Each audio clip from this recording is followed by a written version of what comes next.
Hello friends, मैं Tony Kumar YouTube channel the platform of success में आप सभी का स्वागत करता हूं। पिछले वीडियो में हम लोगों ने धर्म ग्रंथ एवं ऐतिहासिक ग्रंथ से संबंधित विवरण देखे थे। विदेशियों का विवरण, जो विदेशी यात्री आए और क्या क्या बोले, क्या क्या बताएं, उसके बारे में जानकारी लेंगे। पहले यूनानी रोमन लेखक आए, जिसके प्रमुख लेखक थे टेफियस, हेरोडोटस, मेगास्थनीज, डायमेकस इत्यादि। उसके बाद चीनी लेखक आए, जिसमें थे फाहियान, संयुग्न, हेमसांग, यतिसंग थे। अरबी लेखक उसके बाद आए। अरबी लेखक में थे अल बरूनी, इब्न बतूता। अन्य लेखक में कौन कौन है? अन्य लेखक में तारानाथ है, मार्क पोलो है। आज हम इनके बारे में जानकारी लेंगे। यूनानी रोमन लेखक, इसमें प्रमुख लेखक बताए हैं टेफियस, हेरोडोटस, मेगास्थनीज और डायमेकस। कौन कौन है? टेफियस, हेरोडोटस, मेगास्थनीज और डायमेकस। टेफियस के बारे में जानकारी, यह ईरान का राजवैद्य था। टेफियस कौन था?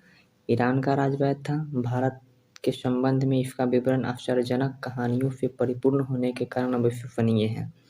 यह भारत के बारे में ऐसे आश्चर्यजनक बात बताया है टेफियस कि एक विश्वसनीय है, जिस पर विश्वास नहीं किया जा सकता। हेरोडोटस भारतीय इतिहास का पिता कहा जाता है। इन्होंने अपने पुस्तक हिस्टोरिका में 5वीं शताब्दी ईसा पूर्व के फारस, जिसे ईरान कहा जाता है, के संबंध का वर्णन किया है, परंतु इसका विवरण भी अनुश्रुतियों एवं अफवाहों पर आधारित है। इसका विवरण क्या है? अनुश्रुतियों पर भी इसका भी वही है, एक आश्चर्यजनक अनुश्रुति पे है, आधारित है। आगे देखते हैं।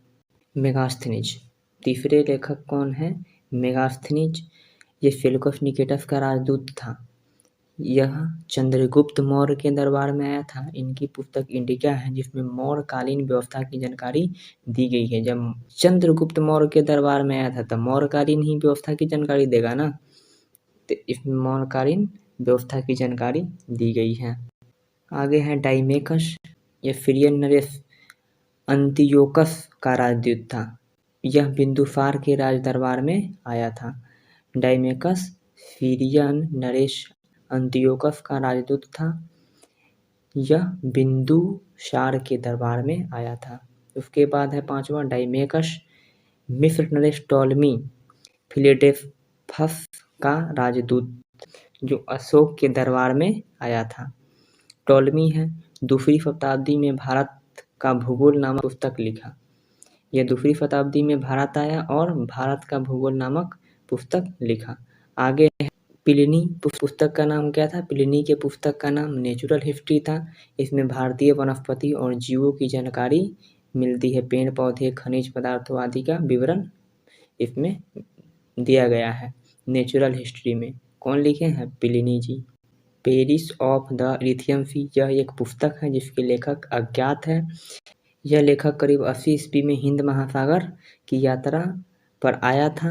उसने उस समय भारत के बंदरगाहों तथा व्यापारिक वस्तुओं के बारे में बताया था। किस ईस्वी में आया था? 80 एडी में आया था। 80 एडी के समय में भारत में आया और क्या? भारतीय बंदरगाहों की जानकारी दिया। नोट, सिकंदर के साथ आने वाले लेखकों में निर्याकस नहीं, निर्याकस होगा। क्या होगा? निर्याकस। क्या होगा? निर्याकस। आनेसिक्राटस तथा अफिटोबुलस नहीं, आरिस्टोबुलस होगा। क्या होगा? आरिस्टोबुलस।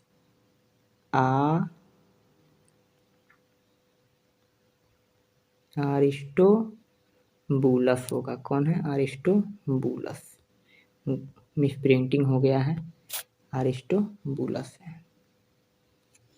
चलिए, आप लोग समझ गए होंगे। सिकंदर के साथ आने वाले लेखक में निर्याकस, आनेसिक्राटस तथा आरिस्टोबुलस के विवरण अधिक एवं प्रामाणिक एवं विश्वसनीय है। जो ये सब आए इनके विवरण क्या है? विश्वसनीय है। आगे देखते हैं। चीनी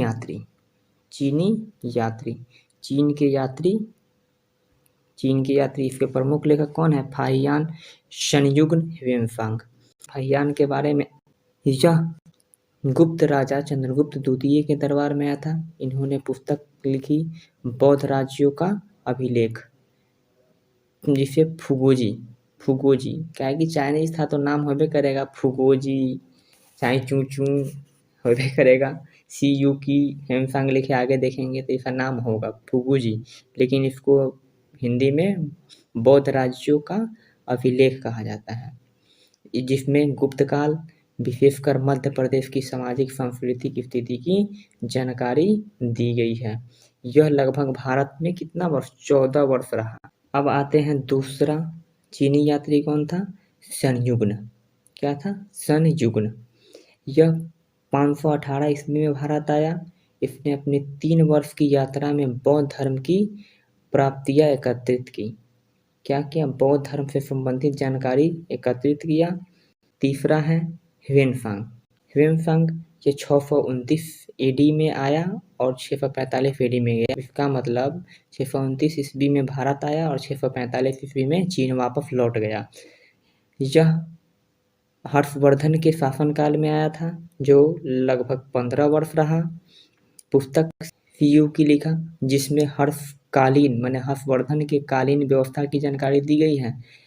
इस पुस्तक में 138 देशों का विवरण भी मिलता है। भारत सहित 180 देशों का विवरण भी मिलता है।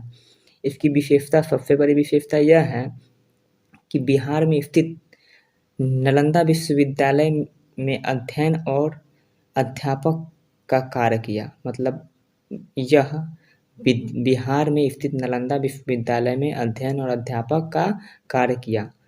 इसके समकालीन कुलपति, मतलब जब ये पढ़ रहे थे उस समय नालंदा विश्वविद्यालय के कुलपति कौन थे? आचार्य शीलभद्र थे। चौथा है इतिसंग। यह 7वीं सदी के अंत में भारत आया। एक चीनी यात्री और अनुवादक था। यह कितने ईस्वी में आया? 7वीं सदी यानी 600 से लेकर के 700 के बीच को 7वीं सदी बोलेंगे।